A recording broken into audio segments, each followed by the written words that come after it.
Stop in to see me if you have time, Bud. Why, sure.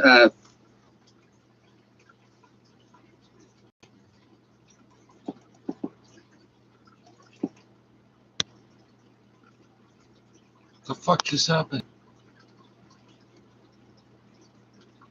Thanks. Oh.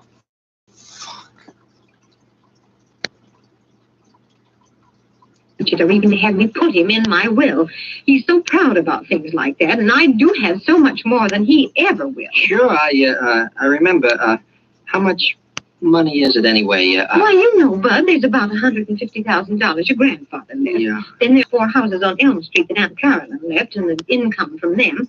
I haven't used any of it, so it amounts to quite a lot by now. Gosh, yes, it must at that. Well, after you left, even though David didn't want me to, I changed the will, leaving everything to him.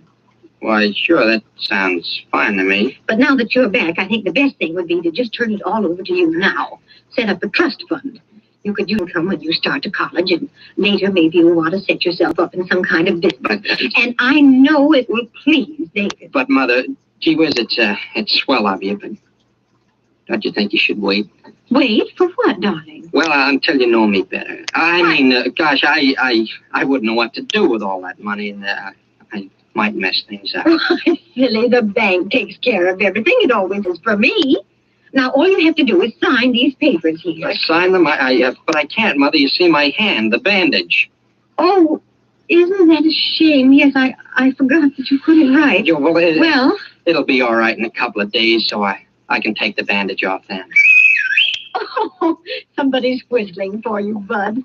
My, that sounds like old times. It's Ellen and Joe. They're going to take me around and show me the town. Well, I guess I have to face the music. Oh, you know you love it. You're going to be a regular hero. Yeah, but I don't feel much like a hero now.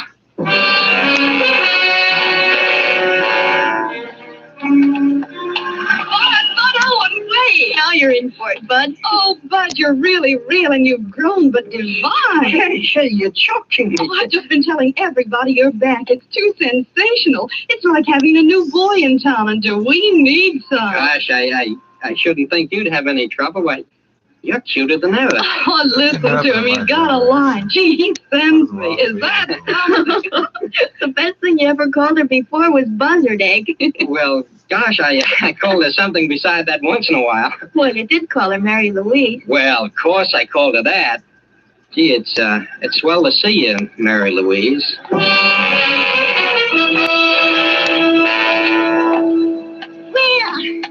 Bud Owen, you bad boy. Are you going to recognize me or aren't you? Sure, gee, it's good to see you. How are you anyway? Now, you're not too grown up to kiss old Mrs. Callahan the way you always did. Oh, I'll say I'm not Mrs. Callahan here. Why, I heated enough bottles for you and washed enough of your diapers, too, so don't let me catch you putting on airs. No, ma'am, I won't. Goodbye. Hang on here. What's the matter? Didn't you recognize her?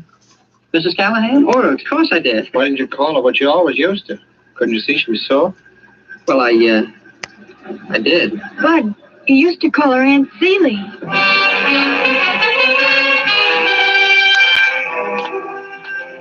Well, I couldn't believe it, but I daren't refute the evidence of my senses. It's the Owen boy, Bud Owen. Well, I'm glad to see you, sir. I just saw your mother. Heard you were back. She told me she was bringing you down to my office in a day or two.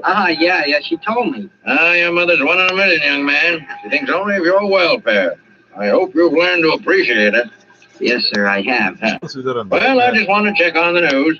And no nonsense, my boy. You do as your mother says. What did he mean? No nonsense. Don't you know? Well, I guess so. Mother told me she was going to take me down to the lawyer's office this morning. Oh, Bud. I've been waiting for you to outsmart yourself, and this is it. I don't get it. You sure don't, Bud. Give him a chance, Joe. Because it so happens that's not Mr. Reedy, the lawyer, but Dr. Sterling, the dentist.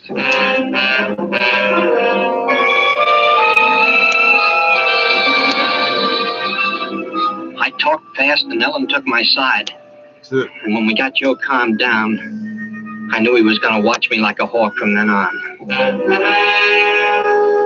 That afternoon, Ellen got the real snazzy idea of going to the beach. My father knocked off work and drove us down, sort of to celebrate my homecoming. It was really a hot day, so when we got there, the others made a beeline for the water, but I didn't because of my bandaged hand. I stayed around the beach club near the pool. When it began to get dark, we all dressed and went down to White's restaurant for seafood dinner. Then we walked out on the pier. The same pier where I was supposed to have been murdered. I remember I said something about taking the body back to where X marks the spot, and everybody laughed.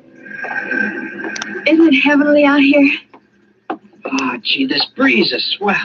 Well, Bud, looks like you and Joe are right back where you were 3 years ago. Yeah, I guess so, Father. Yeah, this railing is just where we stood, isn't it? When you and I had our fight? Yeah, about. What's that phobia people have looking down from tall buildings? I get it looking down at the water from up here. Oh, you shouldn't worry, Ellen. You swim like a fish. Now, me, I should really feel funny. Well, ready to go home, children? I don't want you to worry you. All right, Mr. Cunningham. It's been such a heavenly day. Bud, wait a minute. Come on, Joe. Wait, a couple things I want to talk to you about. Wait a Joe, Ellen, and Let me Father. take a minute. First, about you not being able to swim. But, Joe, you knew about that. I never learned. That was why... Sure, everybody knew Bud Owen couldn't swim. That was why, when you disappeared, they thought I'd pushed you off the pier and you drowned. Joe, I don't get it. Can't you let bygones be bygones? Bud Owen couldn't swim. But this afternoon, when you thought we were all at a good, safe distance, I walked up to the beach club looking for you, and I saw you swimming in the pool. But I learned. And your bandage was off. We'll start talking. Or do I have to do the talking? To the cops? Listen, Joe, you gotta wait. You gotta give me time. Now, don't get me wrong. No one in this town would be gladder to have Bud Owen come back than me.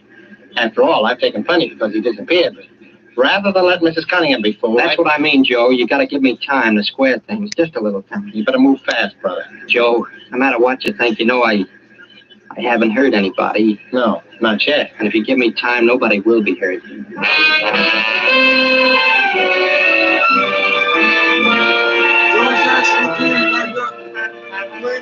I went to Mr. Burrow the next morning and talked about everything, how people were beginning to make cracks about him and the $10,000 reward and the whole mess.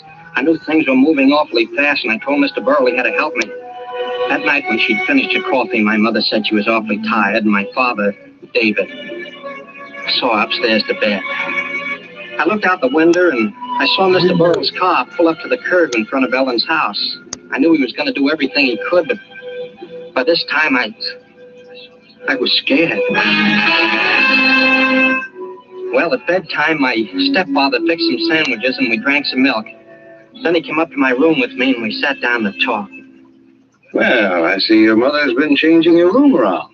It's not bad. I guess women like to fuss around and so forth. That's a fact. And there's no use opposing them. I guess that's right. By the way, what's your real name? Bud Owen, You don't need to be afraid of me. I've protected you so far. why have you? I asked you first. What's your real name? Bud Owen. You're stubborn, aren't you? You know, at first I thought you'd work this little scheme out all by yourself, or with Burl. But there's someone else involved, isn't there? Who do you think? What about that bandage? Well, Take it off. Well, not even a scar. I don't suppose you'd mind writing with it now that it's healed. no, I don't mind. What shall I write?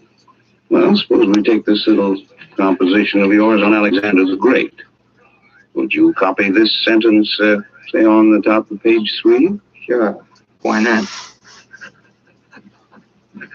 Yes, and to make it a fair comparison,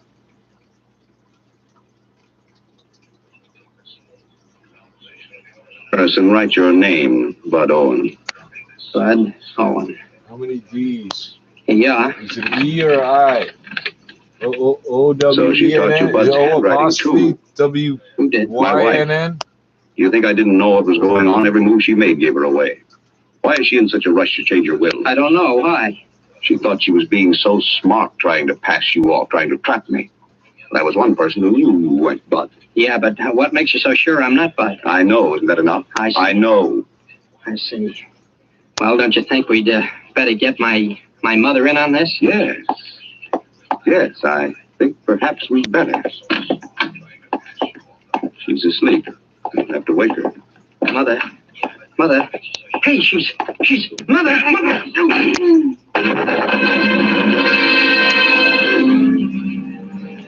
When I came to, I had an awful pain in the head. I was in my room in bed, and Ellen and Joe and Mr. Burl were there. For a minute, I didn't know what had happened, and then I remembered. Mother. Where's my mother? She's all right, Bud. She's in the hospital. We gave her enough of those sleeping pills to kill a horse, but she's all right now. How do you feel, Bud? Oh, all right, I guess. Oh, it's a good thing you had us standing by tonight, son. Why, he had you trussed up like a turkey. He was going to hang you. Gee, Mr. Burley must have been crazy. I guess he wanted to get us both out of the way before Mother could change that will. For crying out loud, but why didn't you let me in on this? I thought... Gee, I hated to do it, Joe, honest, but I had to. Someone had to be the guinea It pig. was my idea, Joe. I sent the note to Mr. Burrow. I really found Bud in that hash house. But if you let me in on it... We knew if Bud could fool you. If you thought he was a phony, he could fool everybody, even David Cunningham. You see, Joe, for 3 years I suspected that guy. He pushed me off the pier that night, but I was only a kid. I knew it'd be just his word against mine, so I ran away. I kept putting off coming home, but I swore that someday I'd trap him, and tonight I did. Because he said he knew I wasn't Bud Owen, I knew that he thought he'd kill me. You took one whale of a chance tonight, Bud. He'd framed you pretty. Another half hour and we'd have found your mother dead, you strung up, and that suicide note you wrote propped up on the dresser. Yeah, a suicide note? Why, I just copied a sentence out of an old composition, something about Alexander the Great. Alexander the Great? Listen to this. It is terrible what awful crimes are done for greed and ambition. Signed, Bud Owen. Sure, you see? I was just writing... What? And I signed that? Holy... Take it, having my stepfather turn out to be such a heel, but once she got over the dope he'd slept her, she was fine, as happy as a lark over me. Ellen, they got married but quick, and now Joe's in the Marines, and me, I'm just passing the time here in Edgerton till I'm 18 and my number comes up, and then maybe I'll see a little excitement.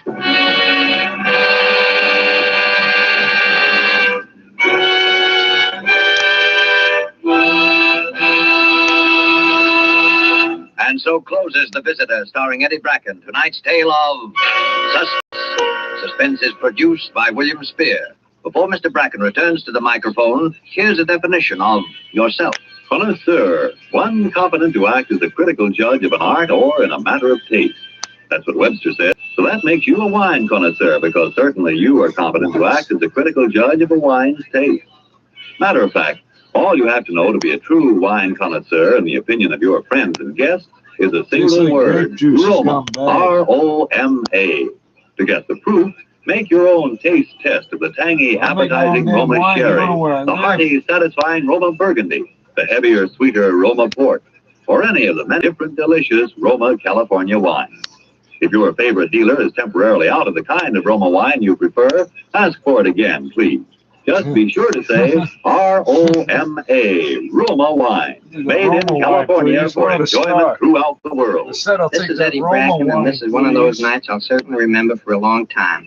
I've always hoped, A, to be allowed to play a real, genuine, dramatic role, and B, it's been an ambition of mine to get a crack at this show Suspense, because I think it's tops. The next two broadcasts in this series should be particularly interesting.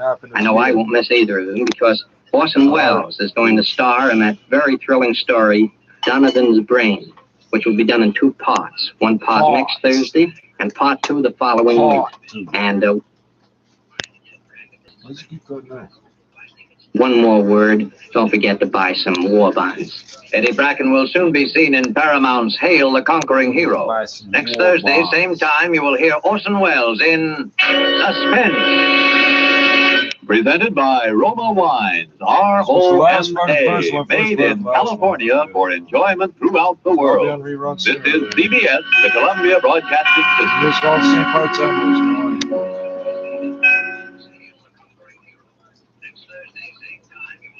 You're listening to Chin Radio AM 1540, the voice of multicultural Toronto, bringing you the latest updates on COVID-19.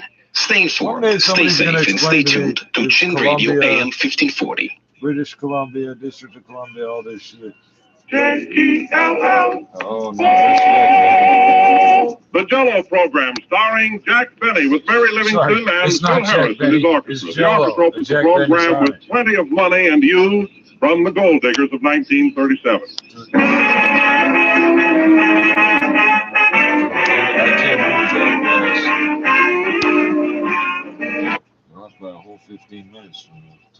yeah.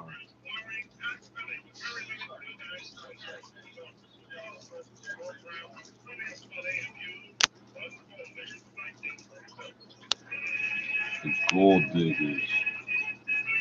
Why is that so damn loud?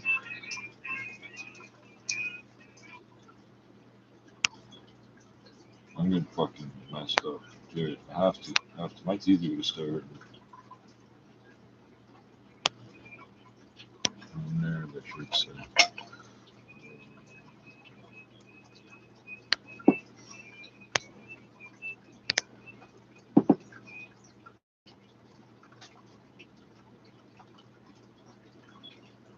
They aren't even trying to be stealthy. Oh, I didn't install them.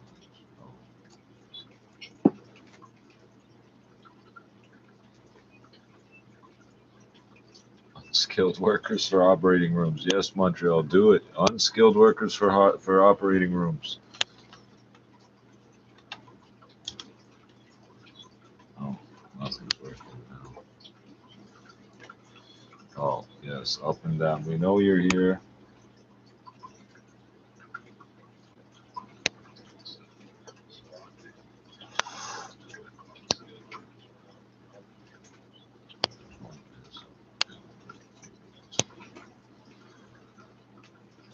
Oh, dear. Can you get a real, if you're going to play this hacker game, can you get a real internet connection? Because you're slow as fuck with this shit.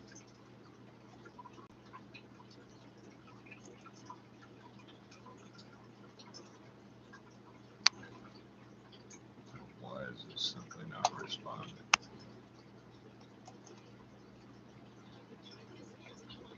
Jesus Christ, man. What the fuck happened here?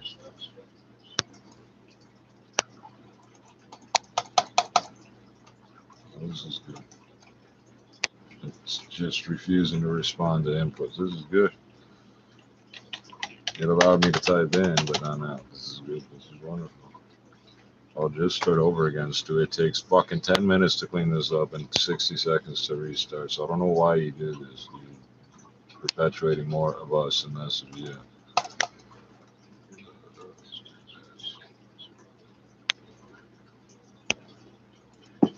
Okay.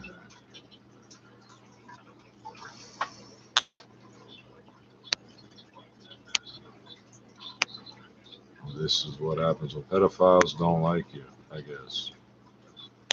So we've been dealing with this for like 22 fucking years. There's nothing new. What the fucking hell?